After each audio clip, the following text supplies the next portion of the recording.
Rajgad news, सत्यता हीच आमची ओळख।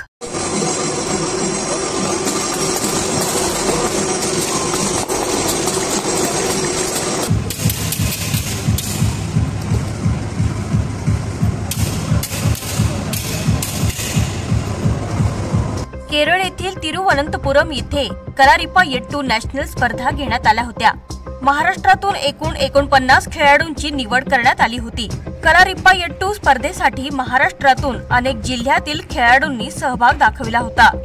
सातारा, पुणे, मुंबई, सोलापूर, नाशिक, संभाजीनगर, ठाणे, रायगड, हिंगोली, नंदुरबार, महाराष्ट्र राज्याचे कलारिपायट्टू संघाचे सेक्रेटरी निलेश वाळिंबे सर व तसेच अनेक जिल्ह्यातील खेळाडूंचे शिक्षक यांच्या मार्गदर्शनाखाली महाराष्ट्रातील कलारिपायट्टू खेळाडूंनी घवघवीत यश मिळवले। कलारिपायट्टू हा खेळ छत्रपती शिवाजी महाराज यांच्या काळापासून खेळला जात आहे। छत्रपती शिवाजी महाराजांची प्रेरणा घेत महाराष्ट्रातील मावळ्यांनी केरळ येथे खेळाचे कलाकौशल्य दाखवले। लाठीकाठी, दांडपट्टा, ढाल तलवार, चिवाडू, तलवार तलवार, ढाल, दांडपट्टा या कलारिपायट्टू क्रीडा प्रकाराची स्पर्धा घेण्यात आली होती।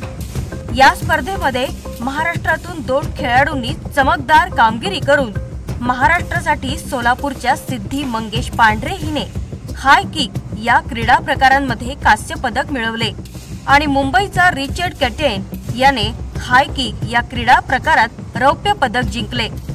तसेच महाराष्ट्रातील सर्व खेळाडूंनी त्यांचे उत्कृष्ट क्रीडा कौशल्य दाखवले। तसेच भारतातून 18 राज्यातील सुमारे 850 खेळाडूंनी या राष्ट्रीय स्पर्धेसाठी सहभाग नोंदविला।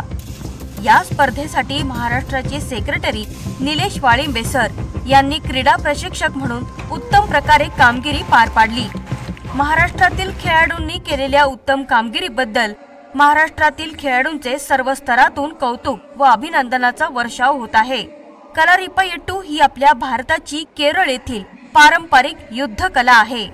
आपल्या परिसरातील महत्त्वाच्या आणि ताज्या बातम्या पाहण्यासाठी आजच आमच्या राजगड न्यूज चॅनलला YouTube वर सबस्क्राइब करा। rajgadnews.com या वेबसाईटला भेट द्या।